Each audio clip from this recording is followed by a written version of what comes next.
Baik, Assalamualaikum warahmatullahi wabarakatuh. Perkenalkan, nama saya Siti Az-Zahra. Saya merupakan mahasiswi Sekolah Tinggi Agama Islam Negeri atau biasa disebut sebagai STAIN Majene, jurusan Tarbiyah dan Keguruan Prodi Pendidikan Agama Islam. Nah, tujuan saya membuat video kali ini untuk memenuhi tugas mata kuliah saya, yaitu Sejarah Peradaban Islam. Adapun dosen pengampunya yaitu Bapak Iqbal S.Hum M.Hum. Nah, di video kali ini kita akan membahas tentang sejarah. Yang pertama yaitu pengertian sejarah menurut para ahli. Kata sejarah itu di dalam bahasa Arab yaitu sejarah yang berarti pohon. Sedangkan menurut istilah merujuk pada asal-usul atau silsilah yang terjadi masa lalu. Para ahli mendefinisikan sejarah sebagai rekonstruksi atau membangun kembali peristiwa masa lalu atau masa lampau yang benar-benar terjadi.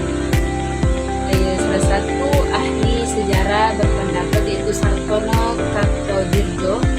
Beliau menambahkan bahwa sejarah adalah gambaran masa lalu manusia yang sekitarnya sebagai makhluk sosial yang disusun secara ilmiah dan lengkap. Kemudian ada juga berpendapat yaitu Ibnu Khaldun yang mendefinisikan sejarah sebagai catatan utama bagi manusia atau peradaban dunia tentang perubahan yang terjadi atau pada watak manusia. Kemudian yang kedua membahas tentang kondisi sosial atau politik bangsa Arab sebelum datangnya Islam. Kalau berbicara tentang kondisi sosial, di mana masyarakat pada masa itu, masyarakat Arab pada masa itu terbagi dalam kabilah atau suku dengan ikatan darah, sejarah bersama, dan wilayah kekuasaan tertentu. Kemudian adanya kelas masyarakat dengan kaum bangsawan dan yang diprioritaskan dan dihormati. Kemudian pada masa itu orang pun memiliki status sosial yang sangat rendah dan dianggap sebagai harta milik. Kemudian syair pada masa itu sangat dihormati dan menjadi kebanggaan semua kabilah. Kalau berbicara tentang politiknya, di mana pada masa itu sistem kabilah menjadi unik pada unit dasar politik, dengan setiap kabilah memiliki pemerintahan kecil yang didasari fanatisme.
perluasan wilayah dan membangun kekuatan militer. Kemudian mereka mementingkan kaum Arab dan memberikan prioritas kepada mereka. Kalau dinasti Abbasiyah itu kan terjadi di Baghdad, di mana pemerintahan itu bersifat lebih demokratis dengan khalifah sebagai pemimpin yang dipilih melalui musyawarah.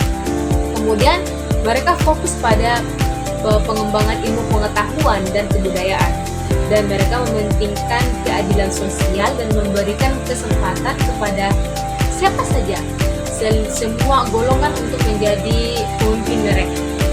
Nah, mungkin cuma itu yang dapat saya sampaikan. Ya, semoga bermanfaat bagi kita semua.